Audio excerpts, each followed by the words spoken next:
সুমন একটি পুরনো antique shop থেকে একটি আয়না কিনে আনলেন।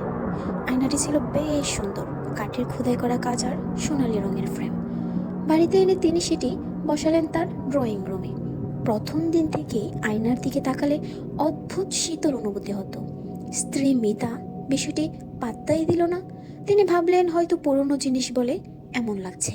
সেদিন রাতে মিতা হঠাৎ ঘুম থেকে উঠে দেখে আয়নার সামনে কেউ একজন দাঁড়িয়ে আছে। তিনি ঘুম জোড়ানো চোখে সুমনকে ডাকতে যাবেন, তখনই লক্ষ্য করলেন আয়নায় তার প্রতিচ্ছবি, পাশে আরও একটি ম্লান ছায়া। চিৎকার করে উঠতে ছায়াটি কেমন মিলিয়ে গেল। সুমন এসে ব্যাপারটি শোনার পর বলল, এটা হয়তো তোমার মনের ভুল। পরদিন তাদের ছেলে রাহুল খেলার সময় আয়নার সামনে এসে দাঁড়ায়। আয়নার মধ্যে নিজেকে দেখতে দেখতে সে বলে উঠল, মা, এখানে একজন খালি দাঁড়িয়ে আছে। মিতা ভয়ে তাড়াতাড়ি রাহুলকে সরিয়ে নিয়ে গেলেন। সেই রাতের থেকে পরিবারের সবাই অদ্ভুত ঘটনার মুখোমুখি হতে থাকলেন। কখনো আয়নার মধ্যে অদ্ভুত হাসি শোনা যেত, কখনো বা আবার মনে হতো আয়নার সামনে এই বুঝি কেউ দাঁড়িয়ে আছে। এক রাতে হঠাৎ ঘুম থেকে উঠে দেখলেন সুমন মিতা আয়নার সামনে দাঁড়িয়ে কথা বলছে। তার চোখ দুটো ফাঁকা, কোনো চেতনা নেই। সুমন মিতাকে ডেকে তুলে আনলেন, কিন্তু মিতা কিছুই মনে করতে পারলেন না।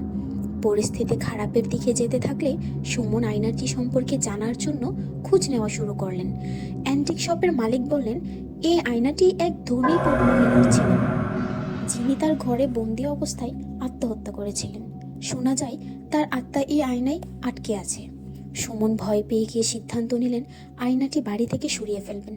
কিন্তু যেই মুহূর্তে তিনি আয়নাটি স্পর্শ করতে যান, সেটি থেকে একটি ঠান্ডা বাতাস বেরিয়ে এসে তাকে দূরে ঠেলে দেয়। রাতে পুরো পরিবার এক অদ্ভুত দুঃস্বপ্ন দেখে। সেই দুঃস্বপ্নে আয়নার ভিতর থেকে এক বীভৎস মুখ তাদের দিকে চিৎকার করে বলতে থাকে, তোমরা কখনো আমাকে এই আয়না থেকে সরাতে পারবে না। পরের দিন সকাল, সুমন একজন তান্ত্রিককে ডেকে আনেন। তান্ত্রিক বললেন, এই আয়নায় এক অতি শক্তিশালী প্রেতাত্মা আটকে আছে। যদি ঠিক এখান থেকে সরানো না যায়, তাহলে সে তোমাদের সবার উপর নিয়ন্ত্রণ নেবে। তান্ত্রিকের সাহায্যে একটি বিশেষ প্রক্রিয়ার মাধ্যমে আয়নাটি ধ্বংস করা হয়। আয়নাটি ভাঙার সময় অদ্ভুত চিৎকার শোনা যায়, আর পুরো ঘর যেন শীতল হয়ে যায়। অবশেষে পরিবারটি মুক্তি পায়, কিন্তু সেই ঘটনার পর থেকে তাদের ড্রয়িং রুমে কেউ একা থাকতে সাহস করে না। মনে হয় সেই আয়নার অভিশাপ যেন এখনো তাদের ঘরের এক কোণে লুকিয়ে আছেন।